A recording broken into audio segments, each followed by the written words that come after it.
Buenas tardes, jóvenes. Bienvenidos. Buenas tardes, Buenas tardes, licenciada. Licenciada, buenas tardes. Buenas tardes. ¿Qué tal? Buenas tardes, licenciada. Aquí cumpliendo con lo pactado, jóvenes, como habíamos dicho que a las 6, ¿verdad? Bueno, gracias, licenciada. Buenas tardes. Quería preguntarles, en sección G tenemos pendiente todavía lo que se refiere a lógica, ¿verdad? No lo vimos la última vez. No, licenciada. Creo que con usted llevo pendiente una clase que digamos en el caso de las demás secciones ya voy adelantada. Por ejemplo, hoy voy a tratar el tema relativo a los elementos de una definición del derecho en la clase que sigue, pero ya con ustedes estaría finalizando la parte de la teoría del conocimiento, iniciando con la parte de en medio de la presentación para el final. Bien, para agotar esos temas tenemos que... Pero vean 602 y ahorita es cuando más están ingresando. Bueno, vamos a colocar para mientras la presentación, ¿verdad? Que teníamos, la que estábamos trabajando. Las voy a colocar de nuevo en la pantalla. Así nos vamos guiando bien.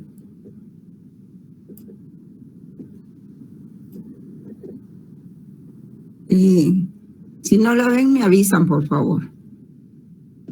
Sí se mira, licenciada, gracias. Así ve, vaya, maravilloso. Muy bien. Bueno, entonces, en esta presentación, pues, habíamos hablado de la filosofía y el conocimiento, ¿verdad? Lo más que todo se trata de la teoría del conocimiento, porque la filosofía es una de las ramas, digamos, la teoría del conocimiento es una de las ramas que alimentan a la filosofía del derecho. Y pues habíamos hablado de los dos tipos de conocimiento, verdades y creencias. Vamos a hacer un pequeño repaso de lo que vimos en esta unidad. Vimos el proceso del conocimiento, cómo se define. Ustedes tienen aquí algunas definiciones, me pueden llevar la lectura. Y ¿qué es el proceso de conocimiento? El objeto del conocimiento, ¿verdad? Radica en conseguir la verdad objetiva. El saber asimila conceptos acerca de fenómenos reales, de los fenómenos reales. También, bueno, voy a seguir admitiendo, qué remedio.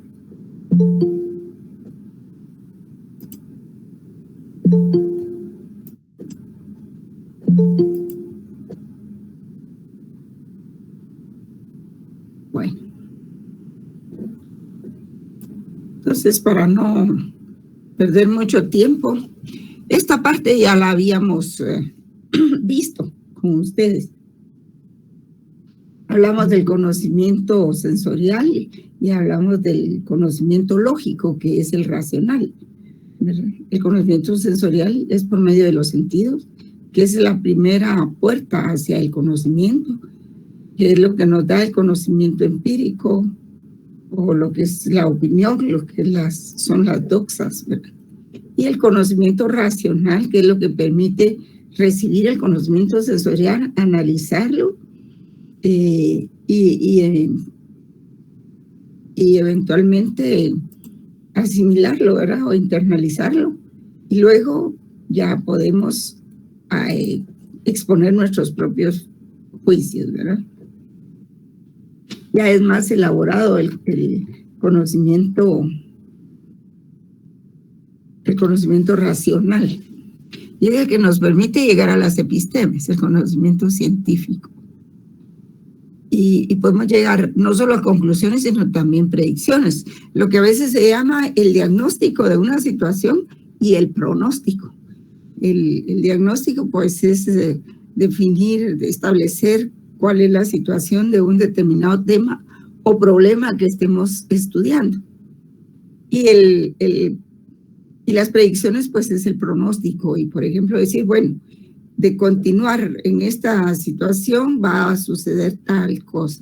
Si en 5 años no se logra, o si en un mes no se logra desarticular tal banda de asaltantes o lo que sea, pues va a ocurrir esto. Si no se logran aliviar los problemas de la población en este y este sentido, va a ocurrir tal cosa. De manera, pues, de que para eso es que nos sirve el conocimiento no solo sensorial, sino el racional. Lo que pasa es que lo dividimos para efectos didácticos. Y ya habíamos hablado de la fuente del conocimiento, ¿verdad? Que se utilizan ambos, pero que se arman grandes discusiones y divisiones dependiendo, pues, cuál es la forma en que se sustenta el conocimiento.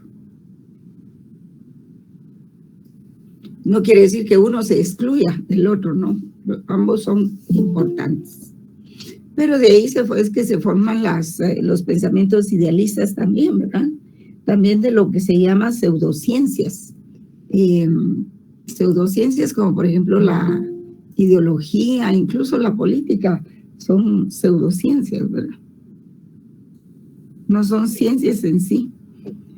Y luego se va, pues, cada quien ubicando en una parte de pensamiento idealista o realista o materialista, como se le conoce también. Y así los filósofos y los juristas y todos se van ubicando en una u otra corriente. Esto no es, digamos que, de otro mundo, sino que nos ocurre aquí. Precisamente en Guatemala, en cuanto estamos estudiando. Y también cuando ya se gradúan los jóvenes, ¿verdad? Que empiezan ellos a discurrir, a analizar y hacer sus propias conclusiones, porque de eso se trata, ¿verdad? No de imponer teorías o doctrinas, sino que ustedes sean eminentemente reflexivos y encuentren la verdad donde esté donde esté.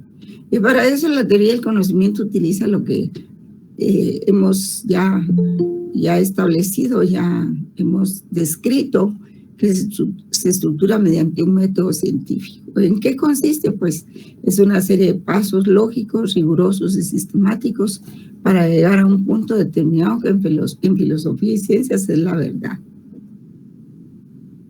Un momentito, voy a dar unos 2 minutos a las 6:10 para ingresar a los jóvenes. ¿Me permiten un segundo?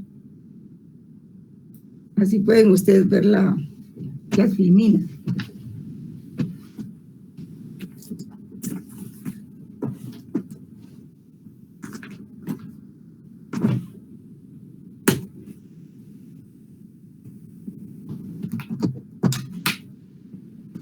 Voy a dar hasta las 6:10 y 12 más o menos para que ingresen, porque están ingresando uno después del otro.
Bien, vamos a continuar porque si no nos va a dar el final del periodo y siguen entrando cantidades, ¿verdad? Dijimos que a las 6 de la tarde, no a las 6:30, entonces ya no, casi que no me queda nada de tiempo para la clase. Y a las 7 no la puedo cambiar. Entonces vamos a... bueno, esto ya lo habíamos visto también con ustedes. Creo que nosotros nos quedamos hasta antes del... Ya vimos la ontología, que es la disciplina filosófica que estudia el ser y los modos de ser del fenómeno jurídico, en tanto en cuanto a objeto del conocimiento científico. Hablamos de esta figurita, ¿verdad? De que en tanto en cuanto es objeto del conocimiento, nosotros somos el sujeto cognoscente, o sea, el investigador, el que estudia que estudia un objeto del conocimiento, y ese objeto del conocimiento es el derecho, ¿verdad? El sujeto del conocimiento tiene un término, una connotación subjetiva, y el objeto del conocimiento es la realidad material, ¿verdad? O sea, dentro de la cual está el derecho como un ente, como una cosa, como un fenómeno. Y lo que hacemos en este proceso, esta pequeña filmina, pues es ilustrar el proceso mental, el proceso nociológico, cognitivo, o como se llame, ¿verdad? Que es también el proceso de conocimiento. Y aquí tenemos elementos del conocimiento, pues el sujeto que conoce o conocente y el objeto a conocer. Se presentan separados, pero hay una correlación. La función del sujeto es aprehender del objeto y la función del objeto es ser aprehensible y aprehendido por el sujeto. Vista desde el sujeto del conocimiento se presenta como esa aprehensión, es como una salida del sujeto fuera de su propia esfera que invade y captura las propiedades del objeto. Una imagen del objeto que contiene sus propiedades. Eso es visto desde el sujeto. Vista desde el objeto es aquí. El conocimiento se presenta como una transferencia de propiedades del objeto al sujeto. ¿Esto qué quiere decir? Por ejemplo, ustedes en su carrera a lo largo de estos ocho semestres han estudiado el derecho desde el punto de vista ontológico, como ciencia, como lo que es, como corpus juris. Entonces, imagínense que cuando ustedes ingresaron a la carrera de derecho, pues no sabían nada de lo que era el derecho. No los conocimientos que tienen ahora. Especialmente a mí, por eso me gusta trabajar con los alumnos, un paréntesis, ¿verdad? Trabajar con los alumnos de los últimos semestres porque ya tienen un conocimiento previo sobre lo que es el derecho. Ya es mejor trabajar así porque ya nos entendemos, ustedes manejan ya ciertas categorías, ya han tenido práctica y todo, entonces ya están en posibilidades de entender lo que es la filosofía del derecho. Vamos a seguir. Bueno. Entonces, ¿qué quiere decir? Que si el objeto de estudio es el derecho, ¿ustedes creen que el derecho, después de estudiar todo esto, ha transferido algunas propiedades hacia ustedes, pues hacia su mente, a su conocimiento, a su razón? ¿Creen que sí hay influencia del objeto sobre el sujeto?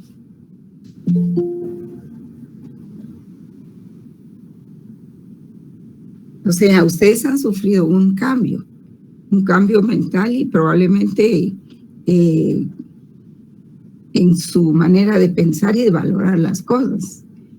Por ejemplo, hay muchos, y no estoy comparando, ¿verdad? Pero, por ejemplo, hay muchos presos que cuando salen condenados a largas cadenas o a cadena perpetua, entonces lo que hacen es que quieren estudiar el derecho. Entonces se ponen a estudiar el derecho, piden permiso, autorización incluso para asistir a la facultad. Hay muchos estudiantes que son reos y andan con su custodio por ahí en la facultad. Pero entonces ellos se dan cuenta que el comportamiento que presentaban en aquella ocasión era totalmente irregular. Entonces es cuando ellos van aprendiendo, van racionalizando todo ese conocimiento empírico que tienen hasta llegar a ciertas conclusiones, ¿verdad? Probablemente cuando cometieron el delito, pues eran patojos así un poco desorientados, no tuvieron oportunidades, en fin. Y entonces el conocimiento del derecho va realizando mejoras en la personalidad. Hay quienes no les da, tampoco los influencia mucho, ¿verdad? Pero no es lo mismo ser una persona sin carrera que con estudios de derecho, ¿verdad? Eso es lo que les quiero decir. Y luego pues tenemos la ontología, ¿verdad? Ya la vimos, que estudia el ser y los modos del ser del fenómeno jurídico en tanto objeto del conocimiento científico. Tenemos la nociología, o teoría del conocimiento de la ciencia y la filosofía, que son parte de nuestras definiciones. Entonces se ocupa de saber cómo se desarrollan, evalúan y cambian las teorías científicas, y si la ciencia es capaz de revelar la verdad de las entidades ocultas y los procesos de naturaleza. Es una reflexión sobre la teoría de la ciencia jurídica. Aquí estamos hablando ya de lo que es no la ciencia en general, sino propiamente la ciencia jurídica, porque estamos trabajando filosofía del derecho. Entonces se estudia también la teoría del conocimiento, estudia la esencia de la filosofía. ¿Y cuál es la esencia de la filosofía? Pues es el saber en general, ¿verdad? Esa es la esencia, querer saber, conocer de todo, buscar la razón de ser de las cosas. Eso es filosofía. Y para ello buscar la esencia de las cosas, y para ello utiliza la teoría del conocimiento. O sea que hay una interacción entre la teoría del conocimiento y la filosofía, si ustedes se dan cuenta. Una y otra se van influyendo. Entonces la filosofía es una relación, digamos, de completitud, de complementariedad. O dialéctica o dicotómica, podríamos decir, porque las dos existen y van en el mismo sentido. Entonces, la filosofía es un intento de la razón para llegar a una concepción del universo, mediante la autorreflexión sobre funciones valorativas, tanto teóricas como prácticas. Y ahí es donde entra la filosofía. Hacia arriba decía que se ocupa del saber, es decir, la teoría del conocimiento se ocupa del saber, y ya cuando hablamos de filosofía del derecho, pues aplicada ya estamos haciendo una reflexión sobre la teoría de la ciencia jurídica. En este caso, cuando se estudia la esencia y el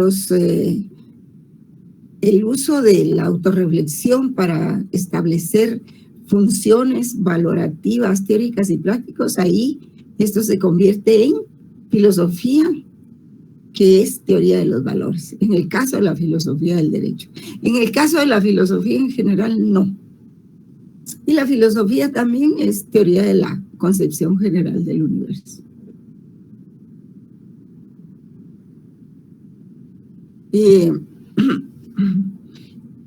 García Maínez pues nos plantea, ya entrando en el campo de la lógica, él explica la lógica desde el punto de vista de axiomas. Permítame un momentito, jóvenes, voy a dar ingreso.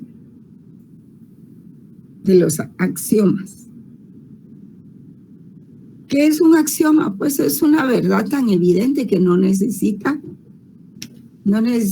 demostrarse o probarse. Entonces, el pensamiento lógico es la mejor expresión de la razón.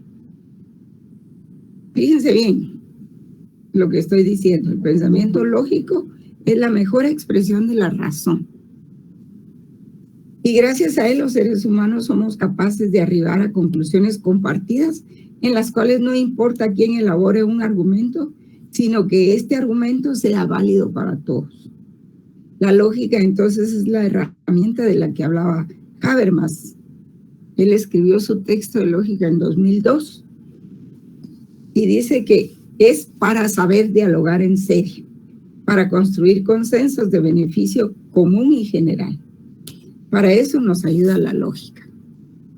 Entonces, cuando García Márquez explica la lógica como un sistema de principios sobre la conducta regulada por el derecho, él lo hace partiendo de dos axiomas.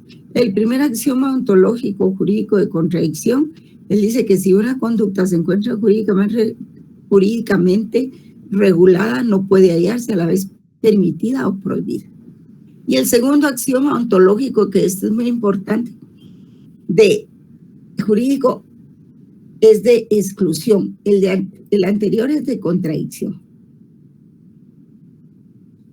Quiere decir que en este primer axioma, si una conducta se encuentra jurídicamente regulada, no puede hallarse a la vez permitida o prohibida, sino que se tiene que decir cómo debe ser esa conducta, ya sea que es permitida o es prohibida. Pero en el segundo axioma, que es complementario del anterior, axioma ontológico jurídico de exclusión del medio o tercero, se expresa así: si una conducta está jurídicamente regulada, solo puede hallarse prohibida o permitida, que era lo que dijimos anteriormente. Esto en términos de Hans Kelsen sería: todo lo que no está jurídicamente prohibido está permitido. Bueno, y ese axioma lo utilizan mucho en el lenguaje coloquial los funcionarios públicos a veces, si no saben realmente cuál es la esencia de estos axiomas. Por ejemplo, si lo dice una persona particular, está bien. Para el particular, lo que no está prohibido está permitido. Pero si quien invoca este axioma es un funcionario público, entonces él no puede hablar de que todo lo que está jurídicamente prohibido está permitido. ¿Por qué? Porque el funcionario público solo puede hacer, solo está facultado para hacer lo que la ley le permite o le indica, nada más. Pero se ven tantas cosas, pues tanta gente ignorante, especialmente que ocupa cargos públicos, y se basan en ese axioma: todo lo que no está jurídicamente prohibido está permitido. No para todos, no para todos.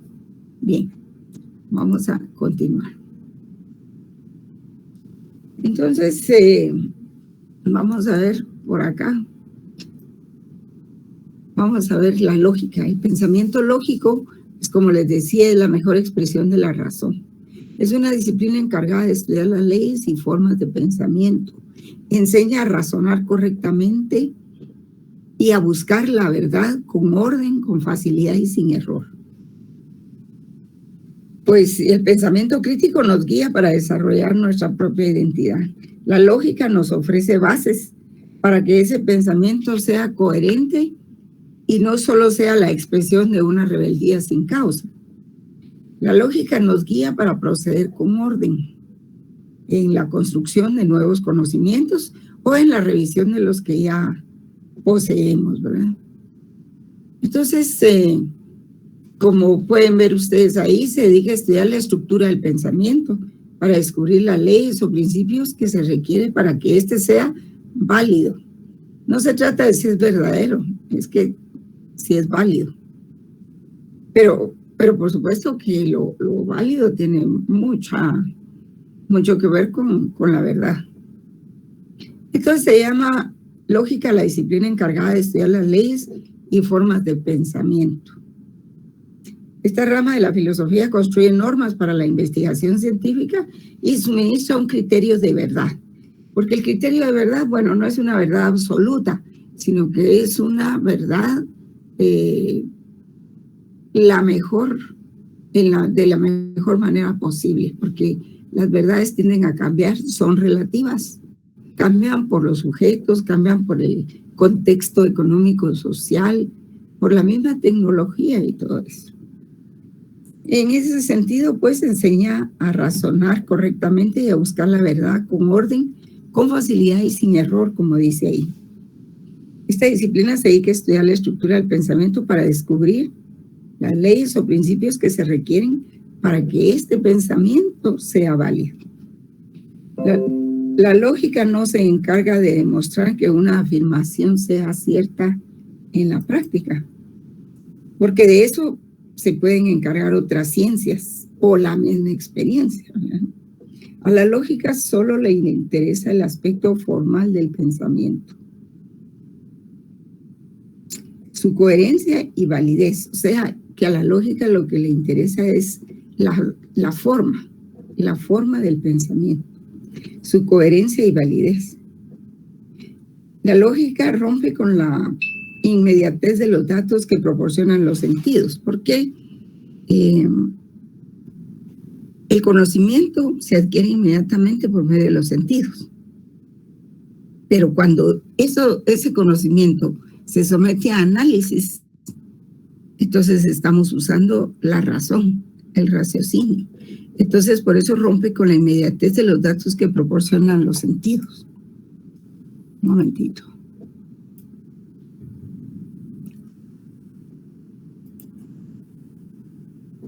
Rompe con lo inmediato de los datos que obtenemos por los sentidos, porque trabaja solo con categorías abstractas de pensamiento, con símbolos que no necesariamente tienen vinculación con el mundo. Por ello se afirma que a la lógica le interesa verificar que el pensamiento sea correcto, no que sea verdadero. Luego de ser elaborados en abstracto, los razonamientos lógicos pueden ser utilizados para resolver un problema práctico. Muy bien. No estamos con una clase de lógica jurídica aquí, jóvenes. Solo estamos recordando lo que dice la lógica jurídica, ¿verdad? Yo les había recomendado que ustedes estudiaran o repasaran sus copias de lógica jurídica, ¿verdad? Y para eso, pues establece algunos principios que se le denominan principios lógicos supremos. Y estos principios son los de identidad, no contradicción y tercero excluido. Y esos principios de la lógica se le atribuyen a Aristóteles porque él fue de los iniciadores de la lógica como disciplina científica, como disciplina del conocimiento. Tiene verdaderos tratados de lógica.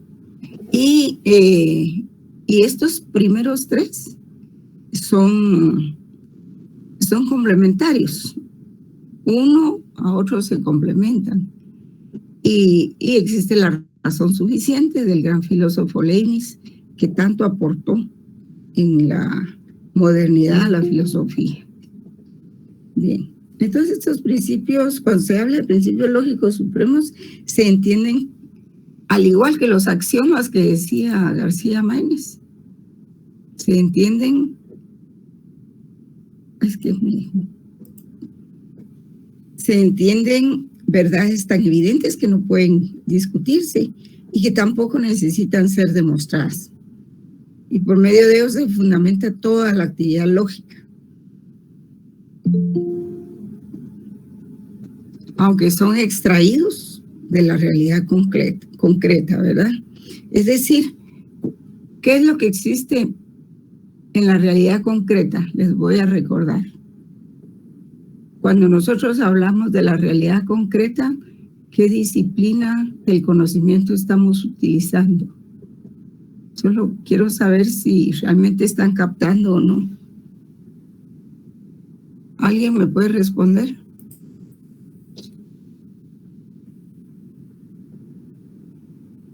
Sí, sí se está entendiendo. Sí, pero digamos cuando yo me refiero a que se fundamenta en elementos de la realidad, ahí a qué parte de la teoría del conocimiento se refiere, qué ciencia estamos utilizando ahí cuando estudiamos la realidad concreta. necesitamos, no los quiero poner en apuros, pero sí quiero que no solo escuchen, sino que analicen, ¿verdad?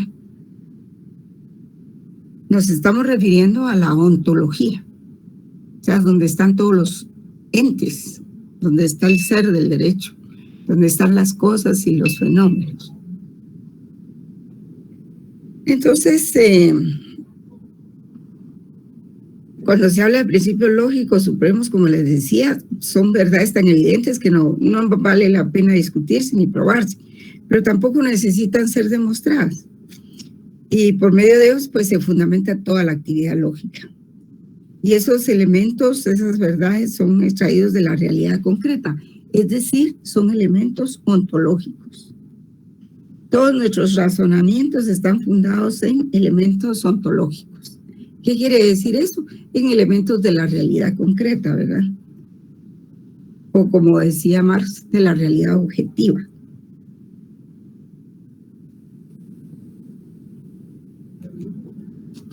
Entonces, por eso se consideran verdaderas leyes del pensamiento humano. Y entonces vamos a ver la definición de cada uno de estos principios lógicos supremos que ayudan mucho a estructurar el pensamiento, ¿verdad? Como les decía, pues los tres primeros fueron planteados por Aristóteles y presentan una relación recíproca entre los tres.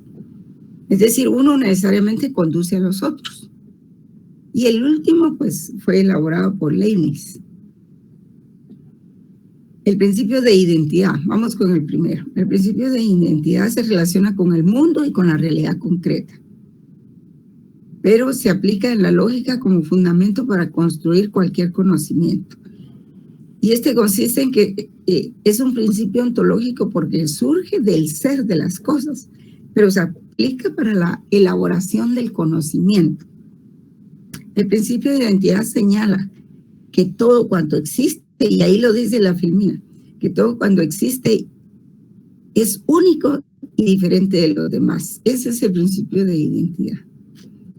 El principio de identidad, repito, señala que todo cuanto existe es único y diferente a los demás. O sea, las cosas tienen algo que las identifica y que permite reconocerlas en nuestro pensamiento. No pueden existir dos realidades idénticas.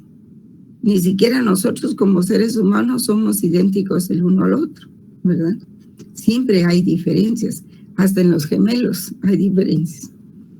Por muy parecidas que sean, siempre tendrán algún elemento que las distinga, aunque sea por el espacio que ocupan.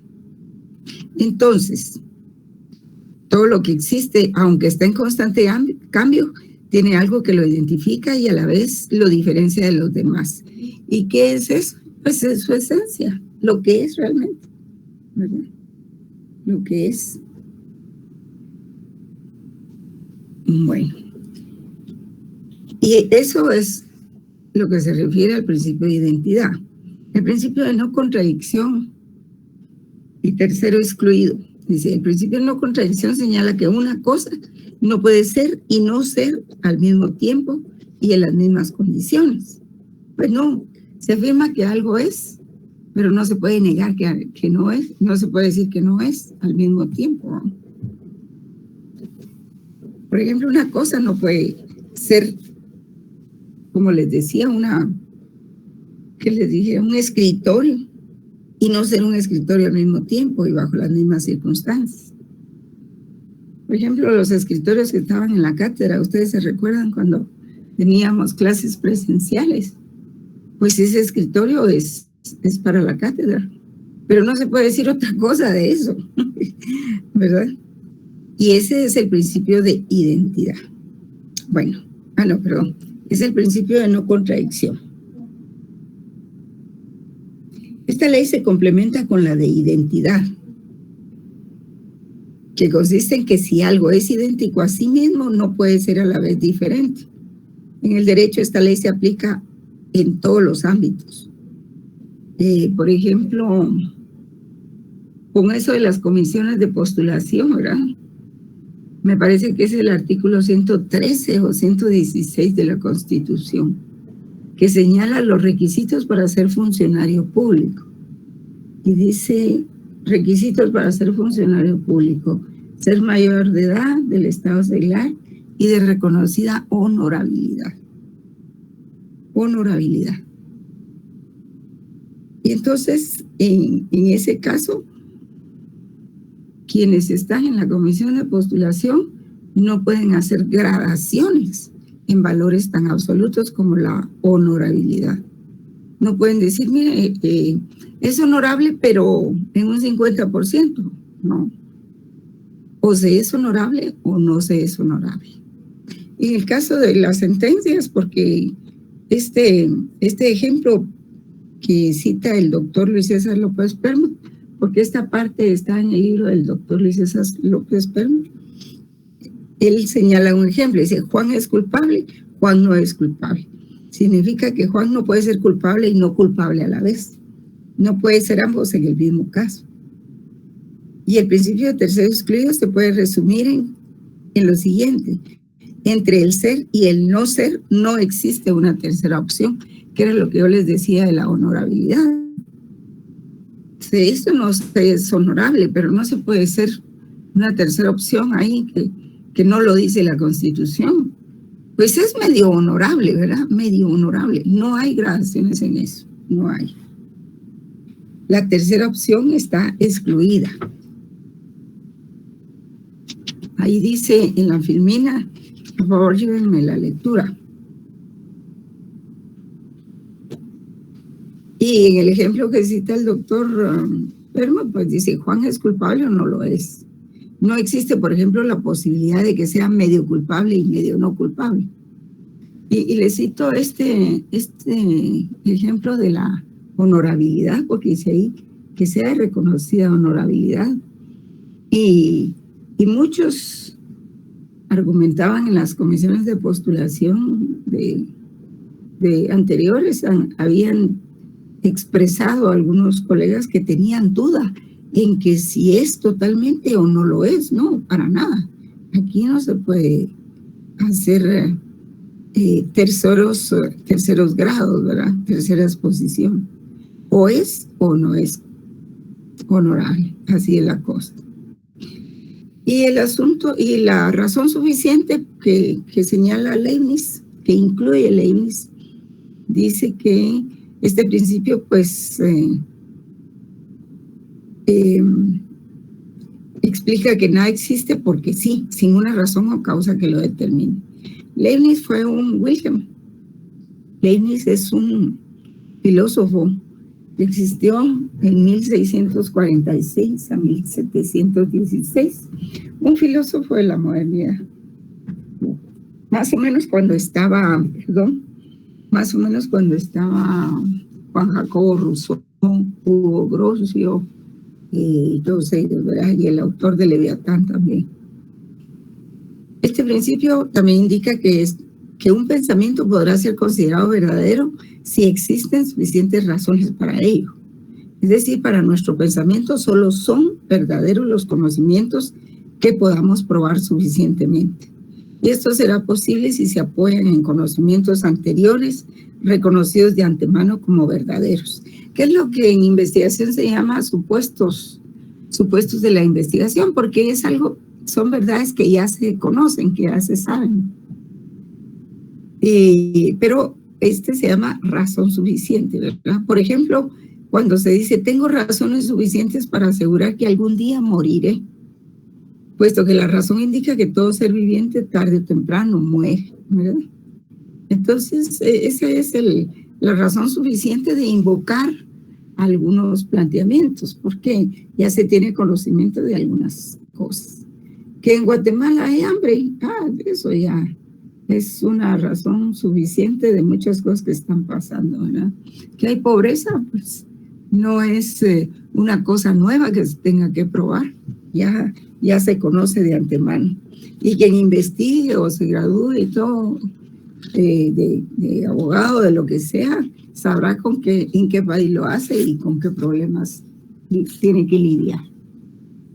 Bien, vamos a ver si podemos finalizar, porque ya nos queda muy poco tiempo.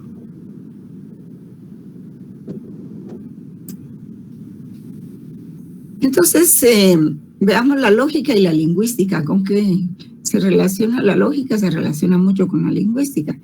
Y esta implica estudiar la relación entre las expresiones de los objetos designados, ¿verdad? Ya habíamos dicho que la lógica es disciplina que estudia las leyes y formas del pensamiento, construye normas para la investigación científica y suministra un criterio de verdad.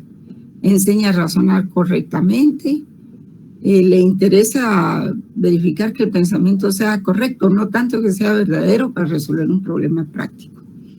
Pero en cuanto a la lingüística, en el ámbito de las ciencias jurídicas se relaciona con las 3 dimensiones del derecho, ¿verdad? La sintáctica, la semántica y la pragmática, que las vamos a ver más adelante. La sintáctica, pues, es la forma de las expresiones, de las oraciones que componen el lenguaje, ¿verdad? Los signos de puntuación, también el orden que llevan, por ejemplo, sujeto, verbo y predicado. El predicado es lo que se dice del sujeto. En fin, hay una serie de conformaciones ahí que los vamos aprendiendo desde la primaria, ¿verdad? Pero que son importantes para el lenguaje jurídico, para la utilización del lenguaje jurídico. La semántica, pues, es lo que significa cada signo o cada palabra. Y la pragmática, pues, ya es los términos aplicados al ejercicio, a la praxis. La semiosis o semiología, pues, consiste en la producción de signos o la forma en que estos operan para producir significados. La semiosis dice Charles Morris, que ha sido la mejor definición que se ha encontrado, es el proceso de asociación de signos en la producción de significación interpretativa. Eso es la semiosis. La semiótica es una vertiente de la lógica, porque todos los contenidos mentales son signos y todos los procesos mentales son procesos de semiosis. Sí, miren, jóvenes, hasta en las matemáticas hay lógica, pues. Ustedes habrán oído hablar de la lógica matemática. Pues también está la lógica jurídica, ¿verdad? El silogismo y todas esas cosas que vamos a ver si nos da tiempo. Y este autor Peirce define como semiosis la acción o influencia que implica una cooperación de 3 sujetos, a saber, dice, o sea, por ejemplo, un signo, su objeto y el interpretante. Bueno, pero lo vamos a ver más adelante, no ahorita. ¿Qué es la teleología? Se relaciona con la teoría del conocimiento porque es una doctrina filosófica de las causas finales. La teleología es parte de la filosofía natural que explica los fines de las cosas, pero no los fines inmediatos, no, los fines mediatos. Por eso se llama tele, porque son más allá de los fines mediatos, más allá de los fines inmediatos del derecho. Por ejemplo, en la teoría de teleología del derecho, lo que está en el centro del debate son los fines que persigue el derecho. Y eso lo vamos a tener desde el punto de vista en que nos situemos, ¿verdad? Podríamos decir a priori que el fin teleológico del derecho es la armonía entre los seres humanos. O sea, al final, ¿qué busca el derecho? Pues la paz. Pero ese es un fin que está muy lejos, un fin inmediato, un fin final, por decirle así, ¿verdad? Es la paz, es la concordia, es la armonía entre los seres humanos. ¿Para qué? Para tener este confort que tenemos ahora. Tanto les he mencionado, ustedes tienen el confort de estar en su casa, en su oficina, estudiando su clase y que nadie los interrumpa, ni los moleste, ni los ataque, ¿verdad? Precisamente para lograr este confort es que el derecho se creó, para que pues cesara la sangre, las luchas, las peleas, las guerras que hubo desde la antigüedad hasta cierta época. Casi que podemos decir que son los mismos fines de la ONU, fíjense ustedes, de la Organización de Naciones Unidas. Lo que busca es la paz. La paz, ese es el fin teleológico de la ONU. Antropología filosófica, pues esta es una ciencia que trata los aspectos biológicos del hombre y su comportamiento como miembro de una sociedad. La antropología es la expresión sistemática de los conocimientos que se tienen acerca del hombre. Es y ha sido una parte de toda la filosofía. La antropología filosófica, pues tiene como tema indagar en qué consiste la esencia de lo humano, sus modalidades y manifestaciones. Y por eso ustedes ven que los antropólogos y los geólogos buscan pues los asentamientos humanos, en qué forma se resguardaban de la intemperie, si en cuevas, si construyeron casas y qué cosas usaban para su sustento, ¿verdad? Para su alimentación o para limpieza, cómo vivían y así poder explicar de cómo eran, ¿verdad? Cómo era el ser humano antiguo. Otra disciplina que utiliza mucho la teoría del conocimiento es la axiología o estimativa jurídica. Y es reconocida como la teoría de los valores. La axiología jurídica tiene por objeto indagar el valor de lo jurídico. Se investiga qué vale en el derecho, qué valor le da sentido y qué justificación tiene lo jurídico. Como ciencia, la axiología la vamos a ver, ya como axiología jurídica la vamos a ver más adelante, por eso no me detengo en esto. La ética pues se relaciona con la deontología, ¿verdad? Que significa lo obligatorio, lo justo, lo adecuado, y esta es la ciencia de los deberes. Y que estudia no cómo es el derecho, sino cómo debe ser el derecho, cómo debe ser el comportamiento. Desde el punto de vista ético, la axiología es una de las dos principales fundamentaciones de la ética junto a la deontología. El estudio griego de los griegos, ¿verdad? Culmina con el desarrollo de un sistema de valores, porque ellos fueron los que siempre estudiaron las primeras o dieron las primeras lecciones en filosofía. Y luego, bueno, aquí hablamos un poco del sujeto conocente y sujeto y objeto, pero eso ya lo platicamos. No, esto es otra cosa. Son conclusiones de la teoría del conocimiento. Entonces, después de lo que vimos, podemos preguntarnos, ¿es posible una relación sujeto-conocente entre sujeto y objeto? ¿Es posible mantener una relación de conocimiento entre sujeto y objeto? Hay muchas corrientes. Algunas lo niegan, otros lo afirman. Tenemos, por ejemplo, el dogmatismo, el escepticismo, el relativismo, el agnosticismo, el pragmatismo, el materialismo, el positivismo. O sea, es importante que ustedes vean todas las corrientes con las que puede tener enfoques diferentes la teoría del conocimiento. El dogmatismo dice que el conocimiento pues es una relación entre sujeto y objeto. El sujeto está en capacidad de percibir y captar al objeto. Pero dice el conocimiento de las enseñanzas de la Biblia, por ejemplo, ese es el ejemplo que da, es un conocimiento absoluto. No está sujeto a críticas y es obligatorio para todos los creyentes para siempre. Y esto es un dogma, jóvenes. O sea, aceptar por la fe lo que se nos expone en el derecho canónico, ¿verdad? Y esto implica que no hay crítica al derecho ni nada. Se tienen que aceptar como bien. Y un poco yo estaba viendo un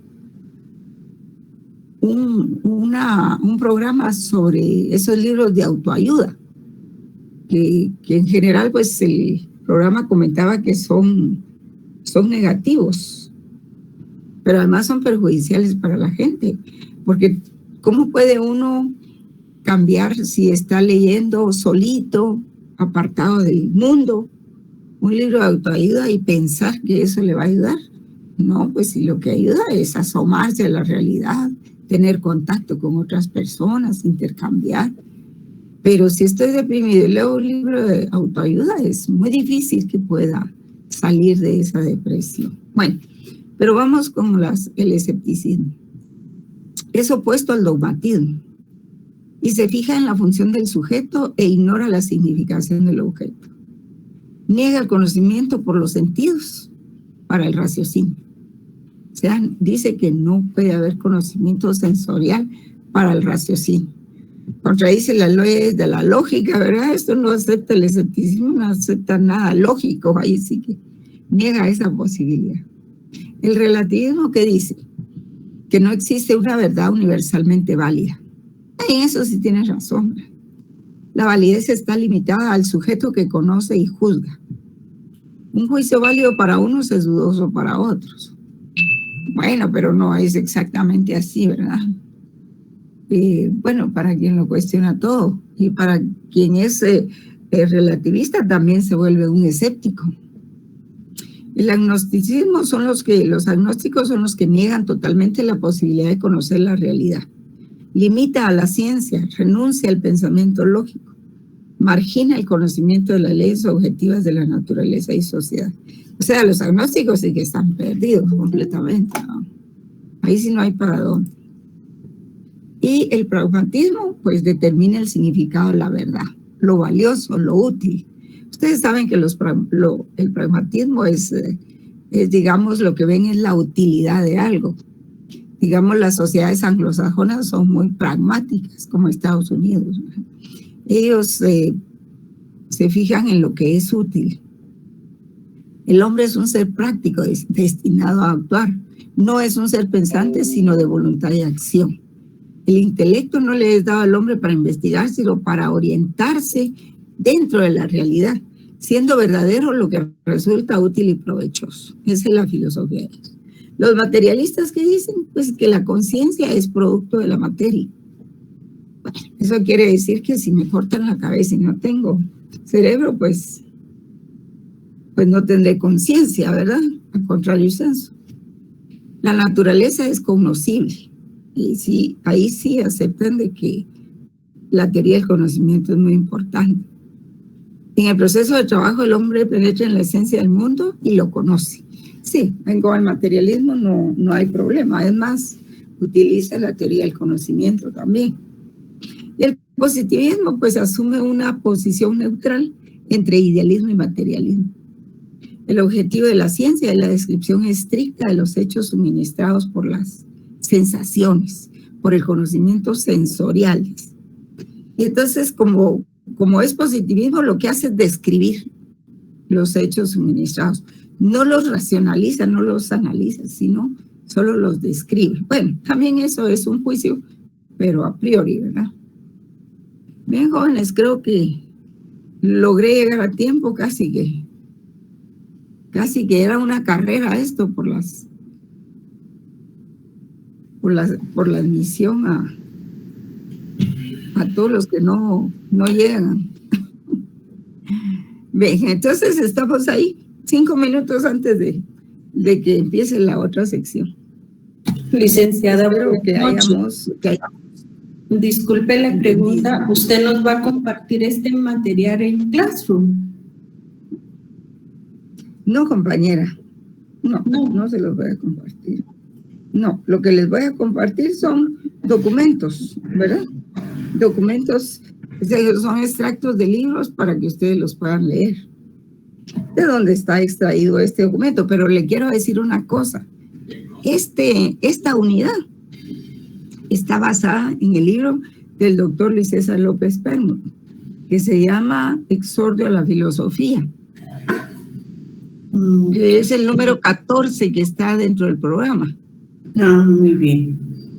O sea, ese era el libro que nosotros utilizábamos de texto, ¿verdad? Pero todavía para la parte introductoria del programa, la primera unidad, sí lo estoy utilizando. Todos ustedes pueden adquirir ese libro. Creo que cuesta, ¿cuánto? Me dijeron el otro día que estaba en la librería jurídica, la que está enfrente del organismo judicial. Yo haciendo propaganda. Gracias. Dice, es que me contó un alumno que lo consiguió. Entonces, para toda esta parte de la teoría del conocimiento, lo que hemos visto antes, los conceptos de filosofía y todo, está bien utilizar ese libro. Pero cómprenlo ya, ¿verdad? Porque La cuestión es leerlo. Ahora, a partir de aquí, pues no vamos a utilizar, vamos a seguir utilizando, pero poco. Vamos a seguir con otros textos. Pero les